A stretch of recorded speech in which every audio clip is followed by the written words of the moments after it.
If you have a Bible, I encourage you to open it up and turn in it to the book of Matthew. Find your place in Matthew chapter number 21. We're taking a break for a few weeks from the book of Nehemiah, and we will jump back into that in just a little bit. But for the next few weeks, we are going to be in the book of Matthew, the latter part of the book of Matthew, starting a new series this morning leading up to Easter called The King and His Kingdom.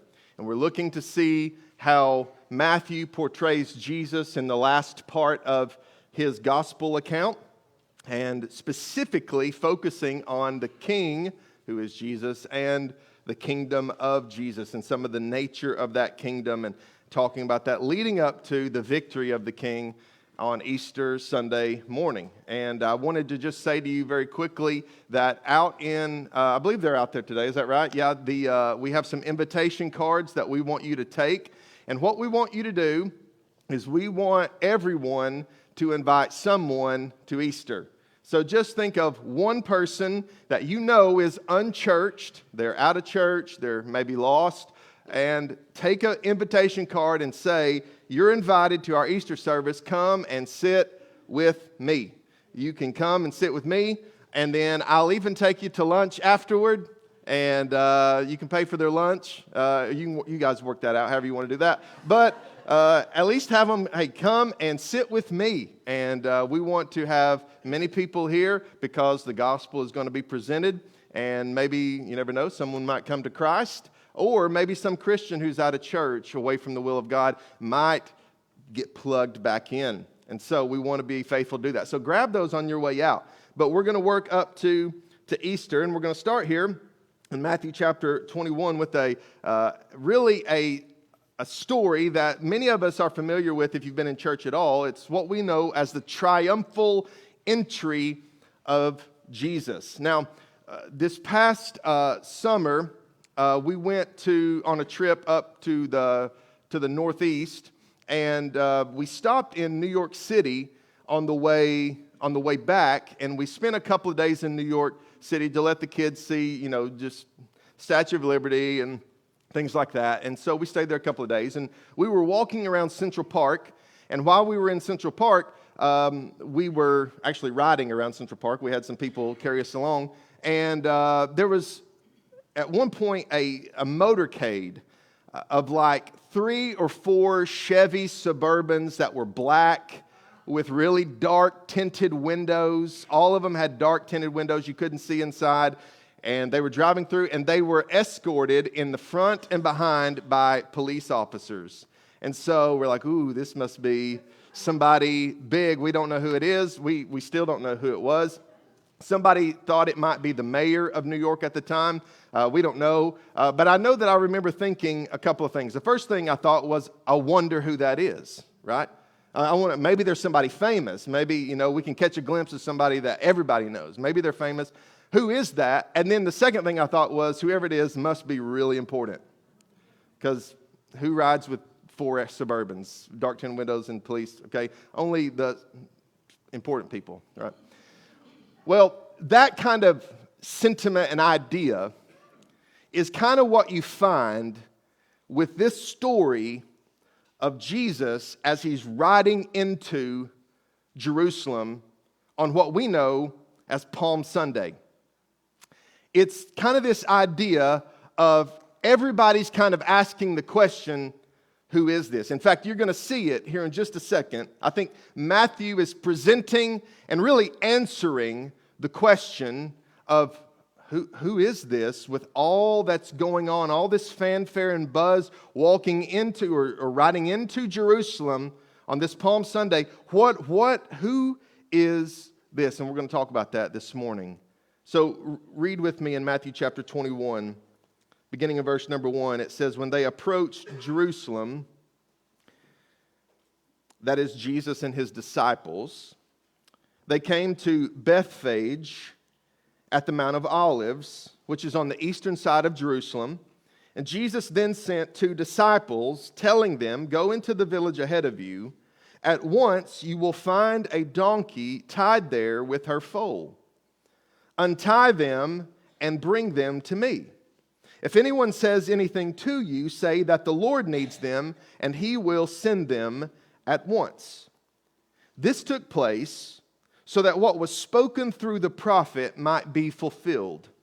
"Tell, daughter Zion, see, your king is coming to you, gentle and mounted on a donkey, and on a colt, the foal of a donkey." The disciples went and did just as Jesus directed them. They brought the donkey and its foal. Then they laid their clothes on them, and he sat on them. And them is not, he didn't sit on both donkeys, which would kind of be a weird thing. But the them there is the clothes that they sat on the donkeys. Okay, so he sat on the clothes. A very large crowd spread their clothes on the road. Others were cutting branches from the trees and spreading them on the road. Then the crowds who went ahead of him and those who followed shouted, "Hosanna to the Son of David!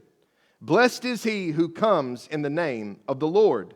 Hosanna in the highest heaven." And here's the question. When he entered Jerusalem, the whole city was in an uproar. That word there is the word where we get our English word seismic. And it's like, it's used of talking about earthquakes in other parts of the New Testament. So this is not just like, oh, I wonder who that is. No, it's shaken the city in a metaphorical sense, if you will. And they're saying, "Who is this?" The crowds were saying, "This is the prophet Jesus from Nazareth in Galilee."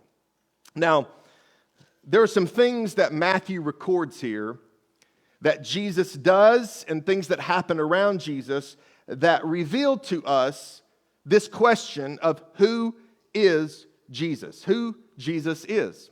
Let me show you a couple of these things. The first one is that Jesus sends a couple of his disciples into a city on the eastern side of Jerusalem, on the Mount of Olives there. There's a couple of places nearby, a place called Bethphage, and there's another place called Bethany. You may have heard of Bethany. That's where Mary, Martha, and Lazarus, the friends of Jesus, would have been living.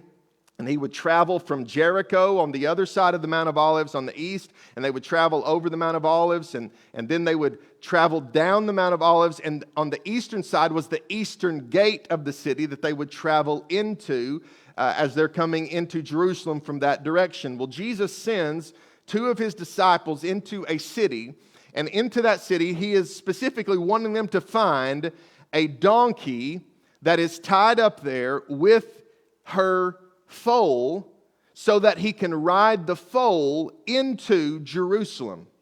Now, I first of all want you to understand that Jesus in this incident, in this event, like Jesus is in complete control of what is happening in this thing. Okay, Jesus is not kind of like trying to figure out what's going to happen. Jesus is orchestrating every single thing that is happening, not just in this event with the triumphal entry, but he's actually orchestrating every event that happens until he rises again in chapter 28. So Jesus is in complete control. He is not a victim of what's happening. Jesus is orchestrating what is happening. Now, Matthew tells us what Jesus is orchestrating.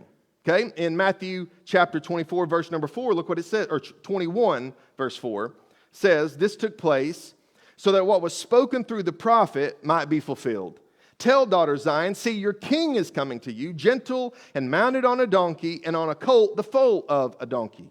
So what Jesus is doing is he is intentionally setting things up to fulfill a 500-year-old prophecy from the book of Zechariah. Zechariah chapter 9, verse 9 was a prophecy about that whenever God's final king would come to Israel and would come to the city of Jerusalem, that he would ride into the city on a donkey. And so Jesus gets a donkey to ride into it, specifically the foal of a donkey. And it probably had, Matthew just brings both of them there because he says if it's a foal that has never been ridden on, which Mark tells us it was, they would probably need its mother for some moral support and comfort. So he brought both of them together, and Jesus rode on the foal, and they ride into the city of Jerusalem to fulfill a 500-year-old prophecy in Zechariah chapter 9, verse 9. So Jesus is riding in there, and he's making no bones about what is happening here. Now, some people would say Jesus is manipulating things in order to make people think that he's the Messiah. But I want you to understand, this is not manipulation. This is declaration. Jesus is declaring right here in this moment, I'm this king that you've been looking for so long. This king that was promised, I'm the one. Now, there's a couple other things that happen that point to this very fact. I want you to look what happens. The disciples went and did just as Jesus directed them. They brought the donkey and its foal. Then they laid their clothes on them, and he sat on them. And then notice in verse 8, a very large crowd spread their clothes on the road. Now, what's going on here? Well, this is reminiscent of what happened in 2 Kings chapter 9.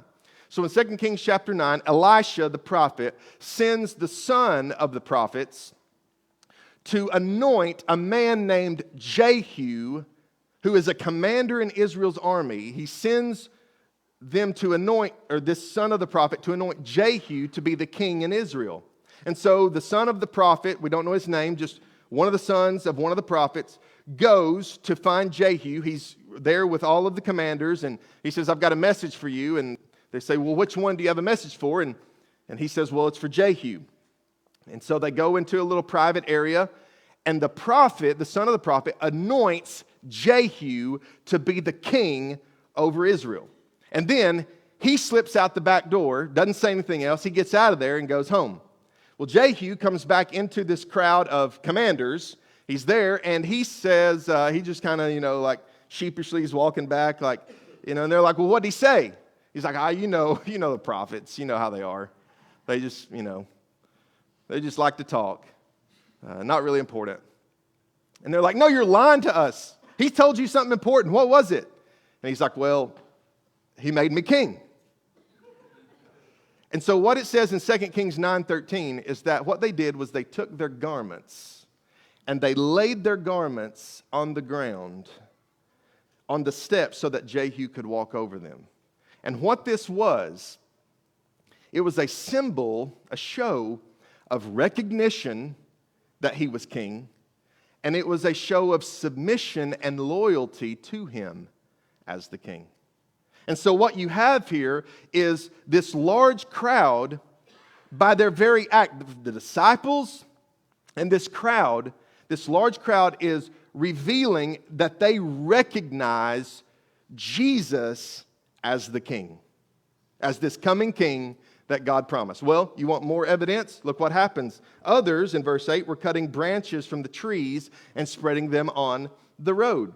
This is reminiscent of whenever a king in the Old Testament would ride back into town after a battle. They would ride back into the city, and if they were victorious, there would be a parade as they came in. And John tells us that when Jesus rode into Jerusalem, that they were waving palm branches. Jericho was the city of palms. They would cut palm branches from Jericho, and they were waving them and placing them on the road. And there's this big parade as Jesus is coming in. And notice what they're saying.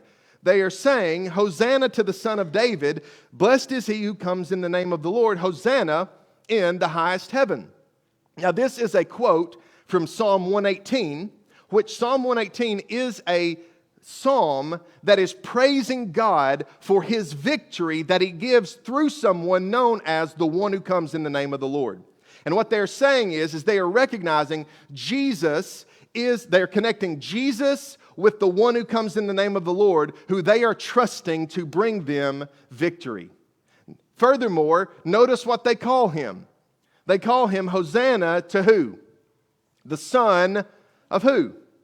Of David. Now, David was the greatest king in Israel's history. He was the second king, the greatest king in Israel's history. And so everybody, really Israel, wanted everything to move back to David. They wanted another David, a greater David. In fact, God told David in 2 Samuel 7 that he was going to have from David's family someone who sat on the throne forever. That David's family would have someone sitting on that throne as king forever. That became known as the Messiah, God's final king. And they are calling Jesus that son of David, that final king that God promised thousands of years before, who would reign forever and ever. You kind of see a theme of what's going on? Now, it's interesting because the scene just before the triumphal entry back in Matthew chapter 20. If you have your Bible open, go ahead and turn there. It's going to be on the screen. But Matthew 20, Jesus, just the scene just before this, Jesus heals 2 blind men. And look what he says. Verse 29, it says, as they were leaving Jericho, a large crowd followed him. There were 2 blind men sitting by the road. And when they heard that Jesus was passing by, they cried out, Lord, have mercy on us, Son of David. The crowd demanded that they keep quiet, but they cried out all the more, Lord, have mercy on us, Son of David. Jesus stopped, called them, and said, what do you want me to do for you?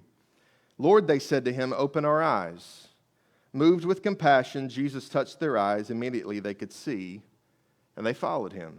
Now, up until this point in Jesus' ministry, he has not allowed anyone to publicly declare him as the Messiah.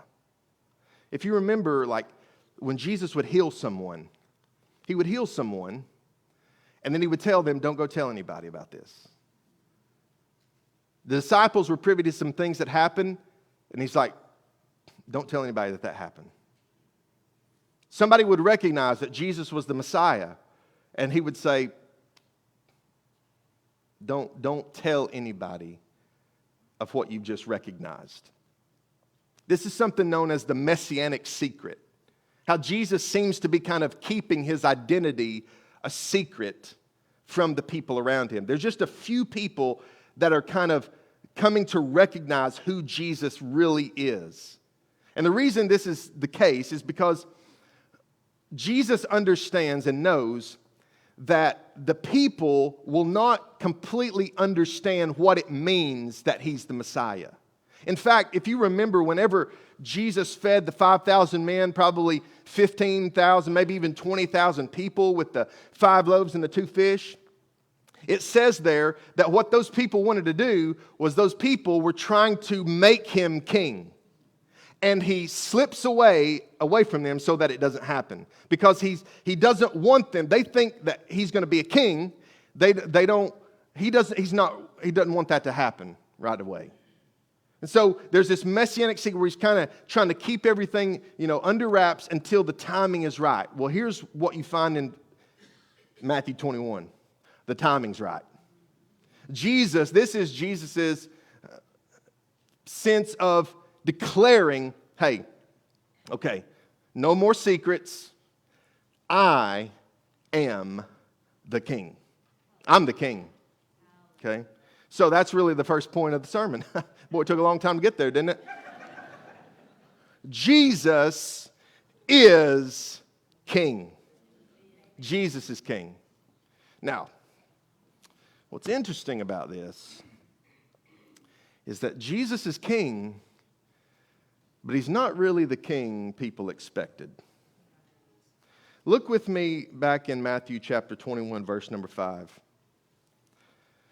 It says, tell daughter Zion, see your king is coming to you, gentle and mounted on a donkey, on a colt, the foal of a donkey. I mean, if you want to display strength and power and authority, you don't ride into town on a donkey.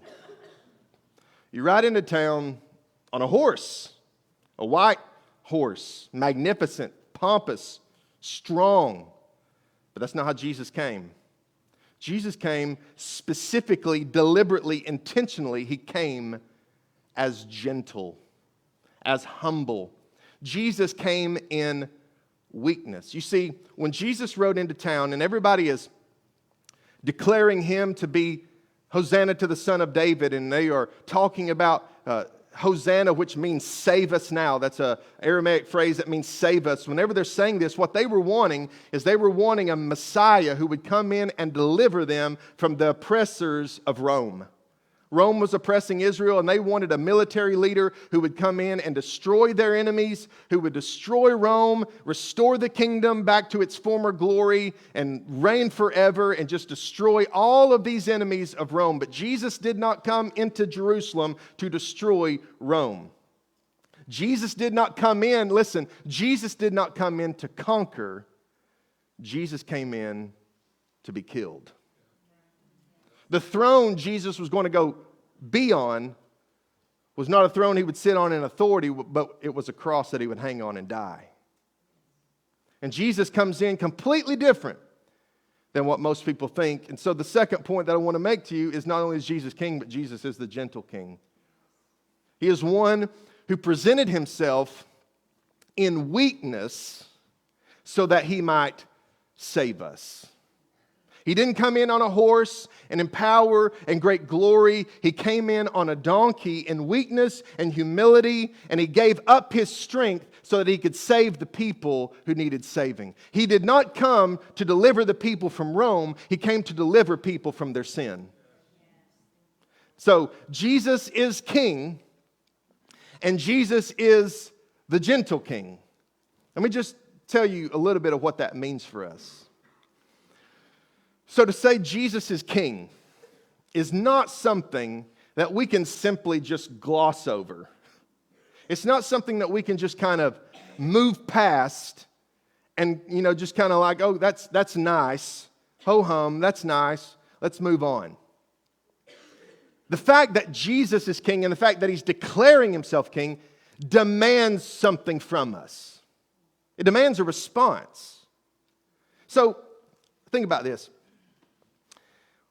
The fact Jesus is declaring himself king and he is allowing other people to declare himself king, the fact that he's doing that means one of two things is going to happen when he gets to Jerusalem.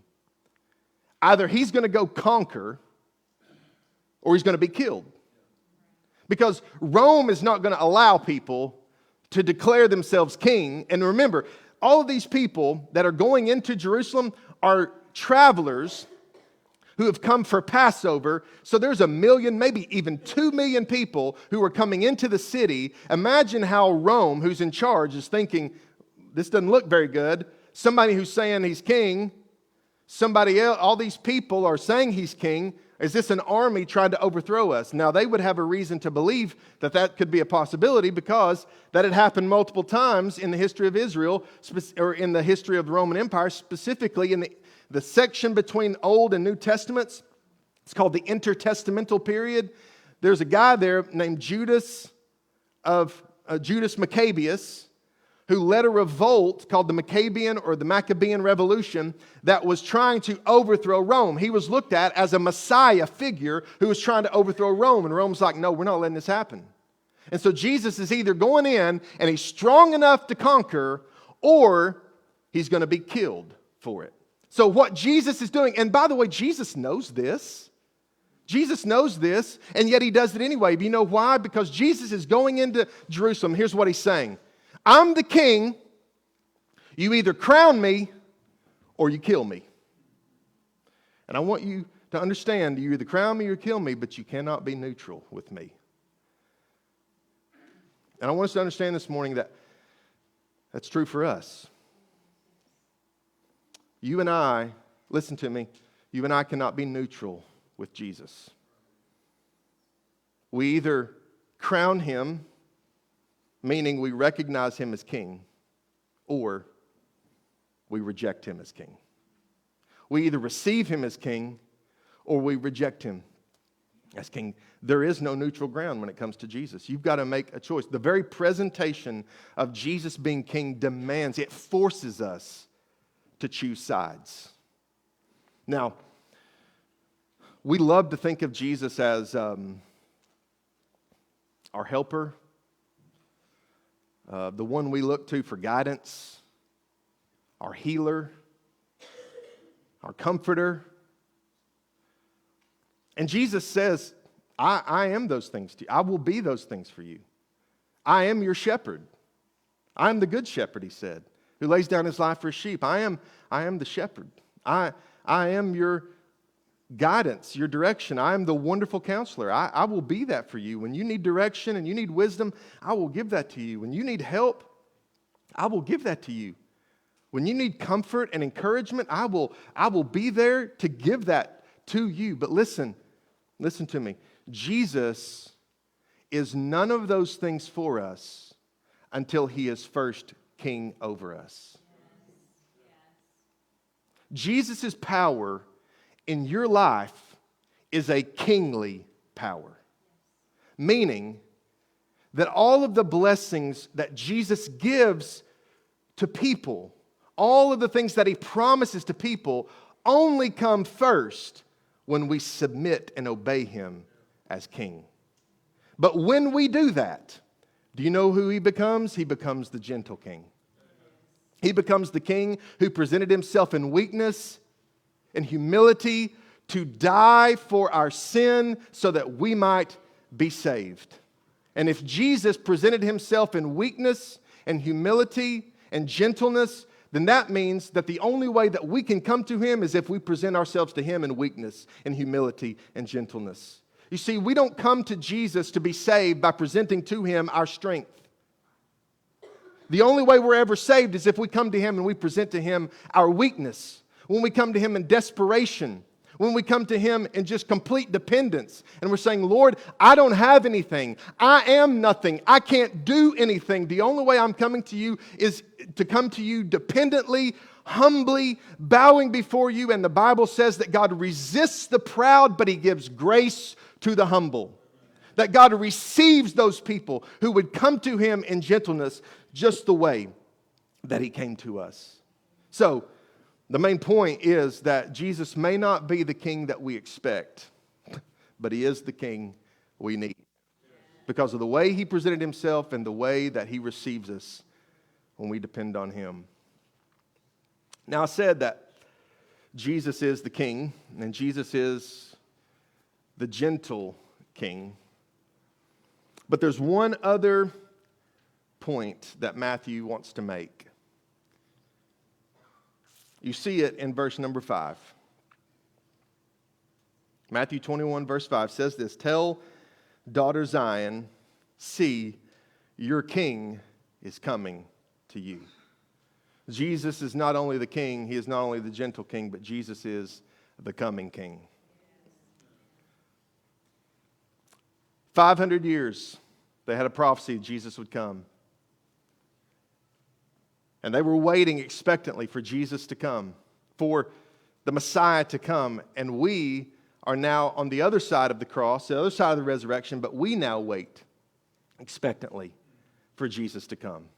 And just as they had hope and they had a promise that He would come, now we have hope and a promise that He will come again. But let me just tell you something. When Jesus comes again, it will not be like the first time.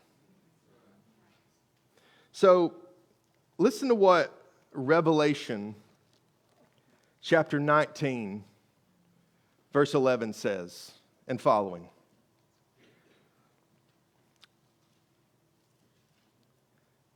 John is writing about when he sees Jesus come again, and this is what he sees.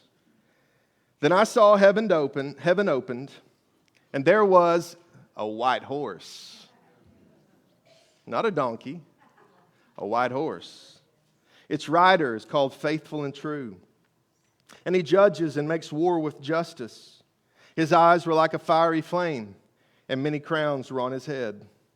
He had a name written that no one knows except himself. He wore a robe dipped in blood, and his name is called the Word of God. The armies that were in heaven followed him on white horses, wearing pure white linen. A sharp sword came from his mouth, so that he might strike the nations with it. He will rule them with an iron rod. He will also trample the winepress of the fierce anger of God, the Almighty. And he has a name written on his robe and on his thigh, King of Kings and Lord of Lords. Now listen, when Jesus came the first time, He rode into town on a donkey. But when Jesus comes again, He's going to ride in on a white horse. In victory and splendor and glory. When Jesus came the first time, He took the judgment of sin for all of humanity upon Himself when He died on the cross. But when He comes again, He's going to judge and He's going to make war with justice. When He came the first time, He wore a crown of thorns on His head. But when He comes again, He's going to wear many crowns on His head. And He's going to have eyes like fiery flame. Whenever He came the first time, His robe was splattered with His own blood from Him being beaten But when he comes again, his robe is going to be dipped in the blood of his enemies. When he came the first time, he came to be struck by the nations. But when he comes again, a sharp sword is going to come from his mouth and he's going to strike the nations in judgment. When he came the first time, he came to die, but the next time he comes, he's coming to rule with a rod of iron. The first time he came, they mocked him as they beat him and they said, "Hail the King of the Jews." If you're the king, show us you're the king. Whenever he was crucified, they put a placard up above him that told of his crimes. And it said, "The King of the Jews." And they mocked the fact that he was the King of the Jews. But the next time he comes, he's going to have a name written on his robe and on his thigh that says King of Kings and Lord of Lords. You see, the next time Jesus comes, he is coming in victory. He is coming to destroy. And I want you to just think about this. There's going to be two positions that people are going to have. You're either going to be in front of him or you're going to be following him. Now, if you're in front of him, that means that you are someone who has never repented of your sin and submitted yourself to following the King of Kings and the Lord of Lords, the Lord Jesus. By faith, you've never trusted him. You've never given your life to him. You've decided that you're going to reject him in this life. And if you do, then you will be destroyed. But then there are those who are behind him. It says that they're like an army riding white horses, and they have pure white linen on. Have you ever seen a football game, at the end of a football game? And there's two different types of players. There's a player that their uniform is just absolutely filthy. They've got dirt and mud and grass and all that. They've been tackled. They've been tackling. They got paint from the other players' helmets on their helmet and all that. It's just, they look like they've been in a battle and they're dirty. But then you've got those people who their uniform is pristine. It's completely white. Now, what do you know about those people? Well, the people whose uniform is dirty, it means they've been playing. The people who are with the pristine uniforms, that means they never got in the game. Notice here that these armies that follow Jesus, they have pure white linen, while his is dipped in blood. You know what that means? That the armies, by the way, that's us. That when we come, we're the armies of Jesus, but we don't go to participate in the battle, we go to watch it. And Jesus does all the fighting. And here's what I want you to understand, that there are two positions. You're either before him or you're following him, and you want to be following him.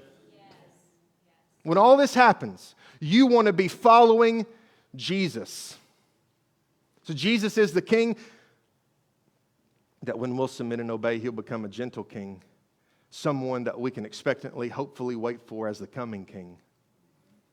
And there is no other proper response to a king than to submit and obey.